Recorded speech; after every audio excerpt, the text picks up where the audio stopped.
విజయవాడ దుర్గగుడి పైవంతెన పనులను రహదారులు భవనాల శాఖ ముఖ్య కార్యదర్శి సుమితా దావ్రా పరిశీలించారు. పనులు ఆలస్యంగా జరగడంపై అసంతృప్తి వ్యక్తం చేశారు. జులై చివరిలోగా పిల్లర్లు పూర్తి చేయాలని ఆదేశించారు. కాస్టింగ్ యార్డులో కూలీలు తక్కువగా ఉండడంపై ఆగ్రహం వ్యక్తం చేశారు. అక్టోబర్ 2 నాటికి పనులు పూర్తి చేస్తామని సుమితా దావ్రా తెలిపారు. సాంకేతిక ఇబ్బందుల వల్ల కూడా పనులు ఆలస్యంగా జరుగుతున్నాయని వివరించారు. దసరా నాటికి దుర్గగుడి వద్ద ఇబ్బందులు లేకుండా చర్యలు తీసుకుంటామని స్పష్టం చేశారు. ఈ కనకదుర్గ ఫ్లైఓవర్ ఒక టెక్నికలీ ఛాలెంజింగ్ వర్క్ ఉంది. దీంట్లో 8 కర్వ్స్ ఉన్నాయి.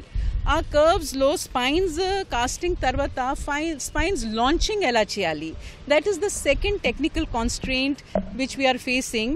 Launching work has to be done carefully. అది కూడా కొంచెం స్లోగా నడుస్తుంది. అంటే సీఎం గారు కూడా మొన్న రివ్యూ చేశారు. We have decided tentatively on 2 October for major part of the work to be over. కింద 4 లేన్ రోడ్డు ఒక బ్రిడ్జ్ కట్టి ఇక్కడ అక్కడ ఈపీ ఒకటి మొన్న May 8th ఓపెన్ చేసి 4 లేన్ ట్రాఫిక్ ఇవ్వగలిగాము. ఇది మన కంట్రీలోనే ఫస్ట్ ఆఫ్ ఇట్స్ కైండ్ బ్రిడ్జ్గా ఉండాలి అని చెప్పి మేము ప్రయత్నం చేస్తున్నామండి. ఎప్పటికప్పుడు టెక్నాలజీ యూజ్ చేసుకుంటూ డిజైన్స్ మార్చుకుంటూ గుడికి ఏమీ ఎఫెక్ట్ కాకుండా రోడ్డుకి కానీ అటు పిలిగ్రిమ్స్కి కానీ ఏమీ ఎఫెక్ట్ లేకుండా సదుపాయం చేయాలని ప్రయత్నం చేస్తున్నాము.